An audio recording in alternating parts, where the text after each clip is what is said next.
हर हर महादेव, जय भोलेनाथ। नमस्कार, मैं साधना पांडे मार्गदर्शन पे आपका स्वागत करती हूँ। दोस्तों, आज मैं बात करने जा रही हूँ आपसे नवरात्रि यानी कि चैत्र नवरात्रि की आसान विधि से कलश स्थापना कैसे करेंगे। और हाँ, कलश स्थापना नहीं कर रहे तो भी पूजा कैसे करेंगे, तो बिना कलश स्थापना की भी आप पूजा कैसे करेंगे और संपूर्ण विधि बताऊंगी। तो बिल्कुल भी परेशान मत होइए, एक एक चीज़ स्टेप बाय स्टेप आप इसमें समझ जाएंगे, सीख जाएंगे। सबसे पहले एक चौकी लगा लीजिए और चौकी के ऊपर यदि कोई व्यवस्था हो तो छोटा सा पीढ़ा रख लीजिए, क्योंकि थोड़ा सा ऊंचे पे माँ को स्थान देंगे तो बहुत अच्छा रहेगा। तो नहीं है तो माँ को कलश के बराबर में भी स्थान दिया जा सकता है, तो कोई परेशान होने वाली बात नहीं है। चौकी के ऊपर लाल कपड़ा बिछा लीजिए, जैसा कि आप देखते ही जा रहे हैं, इस तरह से कर लीजिएगा। और साथ साथ दोस्तों, माँ की जो भी फोटो हो, प्रतिमा हो, मूर्ति हो, जो भी हो, इस तरह की पीतल की यदि फोटो प्रतिमा है माँ की, तो उससे भी आप नवरात्रि की पूजा कर सकते हैं, और फोटो है तो भी कर सकते हैं। बात एक ही होती है, बस पीतल वाली जो माँ की मूर्ति है, फोटो है, उसको आप स्नान करा सकते हैं पंचामृत से, यानी दूध, दही, घी, शक्कर, शहद, उससे स्नान करा सकते हैं। जैसे कि हम अभी आपको सांकेतिक स्नान करा के बताएंगे माँ को, क्योंकि दूध, दही, घी, शक्कर, शहद से अगर पांचों चीज़ों से स्नान कराएं, मूर्ति पोछे, तो बड़ा टाइम लग जाएगा। इसलिए मैं आपको बता रही हूँ मुँह से कि इस मूर्ति जो पीतल की हैं उनको आप स्नान करा दीजिएगा। नहीं भी कराते हैं तो कपड़े से साफ कर दीजिएगा, तो भी आपकी पूजा हो जाएगी। एक मटका ले लीजिए, चाहे घर में तांबे का, पीतल का कोई लोटा हो वो भी ले सकते हैं। कोई ऐसा ज़रूरी नहीं है कि ऐसा मटका ही आपको लेना है, कोई ले लीजिएगा। और मौली धागा जो होता है उसको, जो लोटा हो या फिर मटका हो जिसमें आप कलश रखने वाले हैं और बिना कलश रखे पूजा करते हैं, तो ये वाला भाग आप स्किप कर दीजिए, इसको छोड़ दीजिए। आप अन्य सारी पूजा उसी तरह करेंगे, बस कलश रखने वाला नियम आप छोड़ दीजिए। और कलश रखते हैं तो बस देख लीजिए, एक मौली धागा ले लीजिए, 3 बार 5 बार माँ के गले में, मतलब ये कलश के गले में लपेट दीजिए। ये कर लीजिएगा दोस्तों। फिर एक चीज़ का और ध्यान दीजिएगा, कोई भी लोटा लीजिएगा, स्टील मत लीजिएगा। स्टील नहीं पूजा में प्रयोग होता है, स्टील मत लीजिएगा। और बिल्कुल मन में टेंशन न लीजिएगा, अगर मटका नहीं है तो आराम से बिना कुछ सोचे पीतल का, तांबे का, फूल का लोटा भी आप प्रयोग में ला सकते हैं। तो ये चीज़ कर लीजिएगा। और हाँ दोस्तों, एक कलश पे स्वास्तिक बना लीजिएगा। मैं बनाई हूँ लेकिन आपको इसमें दिखा नहीं पाई हूँ, बता नहीं पाई हूँ। तो आप जो है लोटा रखिए, कलश रखिए, जो भी रखिए, कलश के ऊपर स्वास्तिक एक ज़रूर निर्माण कर दीजिएगा।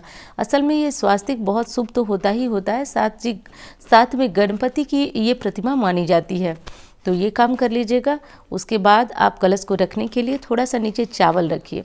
कुछ लोग वहाँ पे रंगोली भी बना देते हैं और कुछ लोग अष्टदल कमल बनाते हैं, लेकिन मैं क्या करती हूँ, चावल का थोड़ा सा छोटा सा ढेर लेकर के उसको गोल जैसा बना लेती हूँ, क्योंकि उतना तो अच्छी तरह मुझे बहुत कुछ बनाने आता भी नहीं है। और मैं सोचती हूँ कि उस दिन जल्दी जल्दी मुहूर्त होता है तो जल्दी जल्दी करना होता है, तो आसान ही आपको भी बता रही हूँ कि इस तरह कर लीजिएगा। और उस चावल के ऊपर थोड़ा सा कुमकुम, थोड़ा सा हल्दी शुभ होता है, तो ये सब कर दीजिएगा। और उसके ऊपर हम रखेंगे अपना कलश। कलश में आप पानी भर लीजिएगा, पहले गंगा जल डालिएगा, फिर साधारण पानी डाल लीजिएगा। और डालने के बाद जो है, अब आपका कलश तैयार है। यदि आम का पल्लव है तो आप उसमें डाल दीजिएगा, शुभ होता है आम का पत्ता, अशोक का पत्ता कलश में रखने से, मतलब कहा जाता है कि बहुत अधिक शुभता आती है। मिल रहा है तो ये ज़रूर डाल दीजिए। उसके बाद आपको क्या करना है कि कलश के ऊपर देखिए, कलश में ना एक सिक्का, सुपारी और हल्दी, ये 3 चीज़ें तो ज़रूर डालना है। यदि और अधिक डालना चाहते हैं तो लौंग, इलायची इत्यादि भी डाली जाती है, लेकिन आसान विधि से आप इतनी भी व्यवस्था कर लेते हैं तो डाल दीजिए। उसके बाद आप पल्लव डाल दीजिए। कलश में पल्लव डालने के बाद जो है, कलश पहले जल से भर लीजिएगा। एक एक चीज़ दिखा पाना थोड़ा सा मुश्किल हो जाता है, वीडियो और लंबी हो जाती है। उसके बाद नारियल के बारे में बड़ा कन्फ्यूजन होता है, तो देखिए ये जो नारियल का मैं मुंह दिखा रही हूँ आपसे, वो जो ऊपर की हूँ वो है उसका मुंह, और पीछे वाला भाग जो है, तो मुंह जो है उसको आगे अपनी तरफ रखा जाता है कि जब पूजा करिए आप तो पीछे। और इसमें कन्फ्यूजन जैसी कोई बात नहीं, देखिए जो दिख रहा है वो उसका पूंछ है, साफ पता चल जाता है, और ऊपर का भाग जो है वो उसका मुंह है। तो इसमें कन्फ्यूजन जैसी कोई बात नहीं है। फिर भी आपको कन्फ्यूजन लगता है तो मैं बता दूँ, कुछ लोग जो है इसी तरह कलश के ऊपर बिना कुछ पात्र रखे रख देते हैं, जो कि मैं आपको दिखा रही हूँ, लेकिन हम जो है पात्र रख के ही रखते हैं। तो एक छोटा सा कुछ दिया ले लीजिए, उसमें थोड़ा चावल भर लीजिए या कटोरी ले लीजिए, थोड़ा सा चावल, और उसके ऊपर हम स्थापित करेंगे ना कलश को। तो कलश को आप स्थापित करिए। स्थापित करते टाइम भले ही आपका कलश हिल जाए, लेकिन जब आप कलश के पूजन कर लेंगे कलश रखने के बाद, तो कलश को हिलाया नहीं जाता है 9 दिनों तक। तो ये चीज़ ध्यान रखिएगा। और हाँ, मैं फ़ोटो भी रख के आपको दिखाऊंगी कि जिनके पास मूर्ति नहीं है वो फ़ोटो से भी पूजन कर सकें। अब घर में लक्ष्मी गणेश की छोटी सी दिवाली वाली प्रतिमा है, चांदी की प्रतिमा है, तो यहाँ पे जो है मैं सुपारी पे धागा लपेटकर गौरी गणेश की स्थापना कर रही हूँ। और आप चाहें तो घर में यदि गणेश जी आपके बने हुए हैं और भोलेनाथ के साथ जो गौरी माता रहती है उनकी फ़ोटो रख के भी आप पूजन कर सकते हैं। तो अलग से स्थापित करने की कोई ज़रूरत नहीं है, लेकिन मैं जो है स्थापित करके आपको दिखा रही हूँ कि इस तरह भी आप आराम से करिएगा, संपूर्ण पूजन है। लेकिन नहीं कर पाते हैं तो आप देखिए मैं कलश सुपारी पे लपेट करके, और ये गणेश जी और गौरी जी असल में मैं इसी तरह बना ली हूँ। नहीं तो आप चाहें तो गौरी जी को हल्दी से बना सकते हैं और गणेश जी को जो है वो सुपारी पे मोली लपेट कर। लेकिन हल्दी भी आप शुभता के लिए प्रयोग करते हैं और इससे माता गौरी का निर्माण होता है, और आप जो है इससे शुभता तो आती ही आती है। तो गौरी गणेश की जो है आप यहाँ पे प्रतिमा रख लीजिएगा। अगर इस तरह से आप गौरी गणेश को बैठाना चाहते हैं तो अच्छी बात है।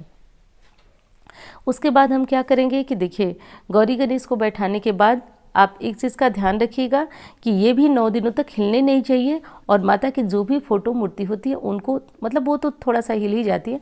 और देखिए मैं बता रही हूँ कि इनको आप जल जो है किसी पात्र में माँ की मूर्ति को रखिए और जल से, दूध से, घी से, शक्कर से, शहद से स्नान करा दीजिए। स्नान कराने के बाद मूर्ति को पोंछ करके जो भी नए कपड़े लाए हैं आप, जैसे नई चुनरी है, लहंगा है, जो भी लाई हैं वो आप चढ़ा दीजिए।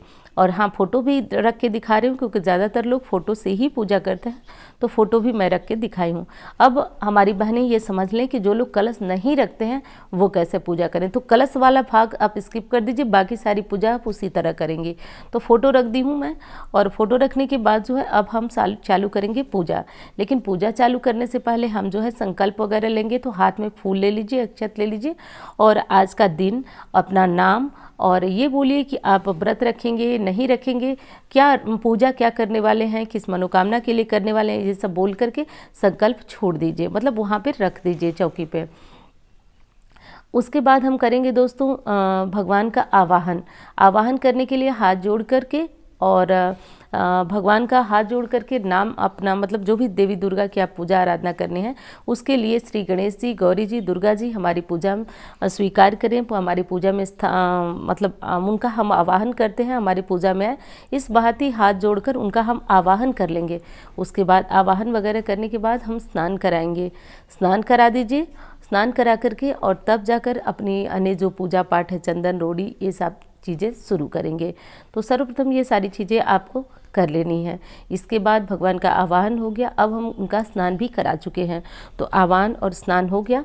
अब हम जो है भगवान को बारी बारी से जो है भगवान को स्नान कराएंगे, जैसा कि मैं पहले बोल दी हूँ लेकिन अभी करा रही हूँ। तो देख लीजिए, स्नान भगवान को कराने के बाद आप भगवान के सामने जो है दिया वगैरह पहले से प्रज्वलित कर लीजिए। उसके बाद कलश को भी साथ साथ स्नान कराते जाइए। कहा जाता है कि 9 दिनों तक जिस किसी भी देवी देवता का हम आह्वान करते हैं, जैसे कि नवरात्रि में आप गौरी, गणेश जी और माता दुर्गा का आह्वान करती हैं, तो उनका वास कलश में होता है। तो ऐसा कर लीजिएगा। और हाँ, एक चीज़ और बहुत प्रश्न आता है कि दीदी कलश का पानी सूख गया, ये वो, कोई टेंशन न लीजिए। और भगवान को वस्त्र स्वरूप हम मौली अर्पित करेंगे। मौली का छोटा छोटा टुकड़ा काट लीजिए और अर्पित कर लीजिए। कलश के ऊपर जो नारियल रखेंगे उसके ऊपर चाहे आप कपड़ा लपेटिए, चाहे आप मौली लपेटिए, बात वही होती है, वस्त्र ही माना जाता है। अब माता दुर्गा की प्रतिमा के लिए यदि चुन्नी वगैरह लाए हैं तो वो ओढ़ा दीजिए। जो भी कपड़ा लाए हैं सब मिलाकर आज नया कपड़ा माँ को समर्पित कराइए स्नान वगैरह के बाद। ये सब कर लीजिएगा। और माता दुर्गा की मूर्ति, फ़ोटो जो भी है, आज उनको जो भी वस्त्र आपके पास उपलब्ध हैं उनको बहुत अच्छी तरह से पहना दीजिए। पहना करके माँ का श्रृंगार करेंगे। तो जो भी फूल है, माला है, उससे माँ का श्रृंगार करेंगे, सिंदूर लगाएंगे, चंदन, रोली, अक्षत, सब कुछ जो भी हमारे पास उपलब्ध है, माता ने जो भी हमें दिया है उसके अनुसार हम माँ का श्रृंगार करेंगे।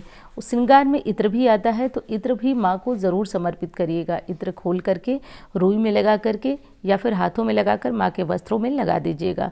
तो जैसे आपको लगे तो माँ को ज़रूर इत्र समर्पित करिएगा। और हाँ, ये इसी इत्र को अपने पास ही रखिएगा। 9 दिन जब पूजा करने जाइएगा तो थोड़ा थोड़ा इत्र माँ को समर्पित करिएगा। इससे आपके शुक्र मजबूत होते हैं, जीवन में सुख वैभव की प्राप्ति होती है। तो ये सब कर लीजिएगा।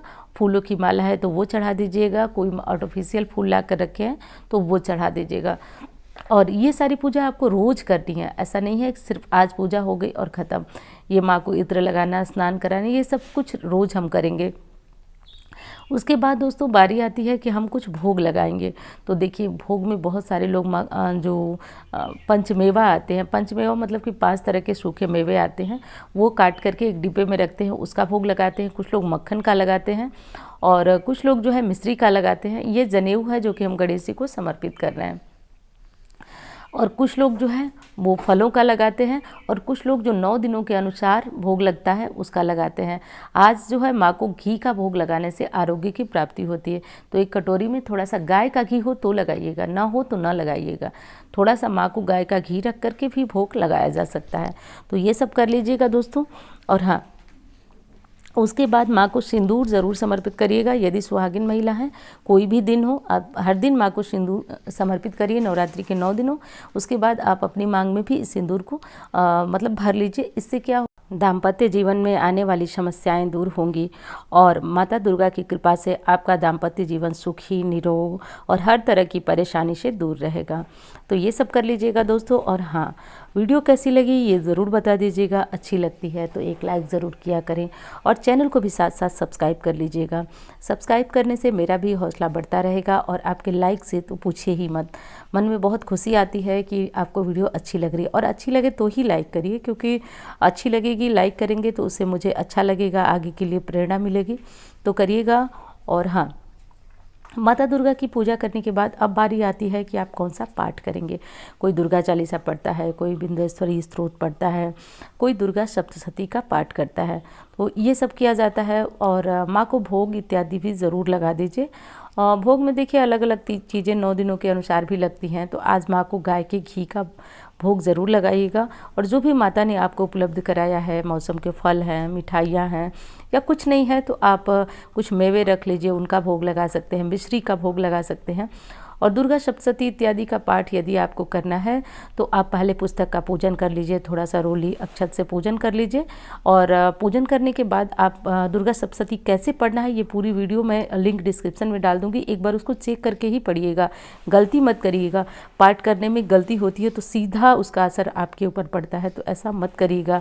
अब बात करते हैं कि कौन सा माला जपेंगे, क्योंकि सभी माता दुर्गा की पूजा के बाद माला जपते हैं। नवार्ण मंत्र का जप कर सकते हैं, लेकिन एक चीज़ का ध्यान रखिएगा, माता दुर्गा की पूजा में तुलसी माला का प्रयोग मत करिएगा। तुलसी माला से मंत्र मत जपिएगा, ध्यान दीजिएगा। उसके बाद जो है आप रुद्राक्ष कमलगट्टे की माला से कर लीजिएगा। अंत में जय अम्बे गौरी की आरती कर लीजिएगा। और हाँ दोस्तों, वीडियो अच्छी लगे तो लाइक करिएगा, शेयर करिएगा। और हाँ, माता दुर्गा के नाम का कमेंट बॉक्स में खूब जयकारा लगाइए। माता सबके कष्टों को हरे, ऐसी कामना करती हूँ। और नवरात्रि आप सभी के लिए बहुत बहुत शुभ हो।